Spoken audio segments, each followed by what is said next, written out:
గుండె వ్యాధులు 3 రకాలు ఉంటాయండి. మామూలుగా చిన్నప్పటి నుంచి 10, 15 ఏళ్ళు 20 ఏళ్ళు వరకు వచ్చేవి గుండె జన్మతో వచ్చినవి, అంటే జీన్తో వచ్చినవి పిల్లలకి. దాన్ని కంజనిటల్ హార్ట్ డిసీజెస్ అంటాం.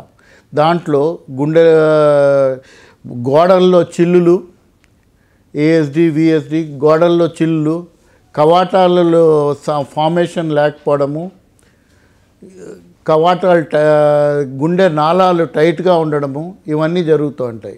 ఇవన్నీ కంజనిటల్ హార్ట్ డిసీజెస్ అంటాం. కంజనిటల్ హార్ట్ డిసీజెస్ ఒక 20 ఏళ్ళ వరకు ఉంటాయి. కామన్గా గుండెలో చిల్లు వచ్చేసింది అందరూ అలా చెప్పుకుంటూ ఉంటారు.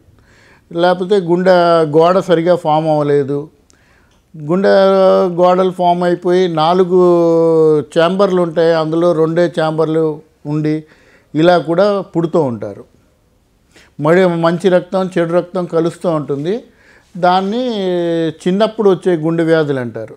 మధ్యలో వచ్చే గుండె వ్యాధులు మనకి ఎన్విరాన్మెంట్ బట్టి వస్తూ ఉంటాయి.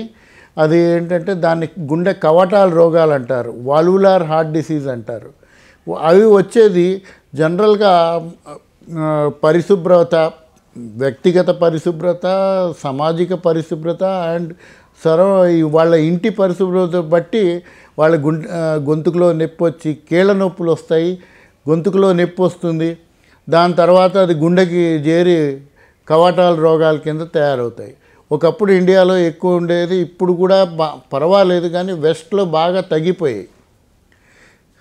3వ రకమైన గుండె రోగాలు ఈ గుండె రక్తనాళాలు బంద్ అవ్వడం వల్ల వస్తాయి. వాటిని గుండె కార్డియాక్ స్ట్రోక్ అని అంటూ ఉంటాం. హార్ట్కి స్ట్రోక్ వచ్చింది ఇది అది అని. అది కొలెస్ట్రాల్ కొవ్వు ఎక్కువ పెరగడం వల్ల కొందరికి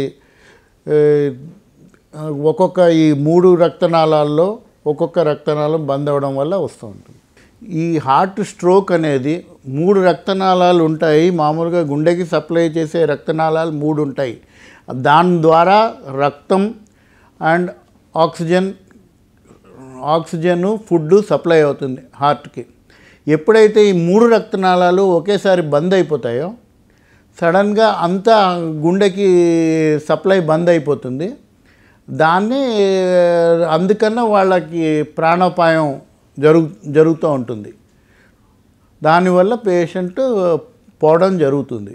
కానీ ఈ రక్తనాళం 1 బంద్ అయితే కొంచెం ప్రాబ్లము, 2 బంద్ అయితే కొంచెం ఎక్కువ ప్రాబ్లం, 3 ఒకేసారి బంద్ అయితే పెద్ద ప్రాబ్లం వచ్చి గుండె ఆగిపోవడం జరుగుతుంది. దాన్ని కార్డియాక్ అరెస్ట్ అంటారు.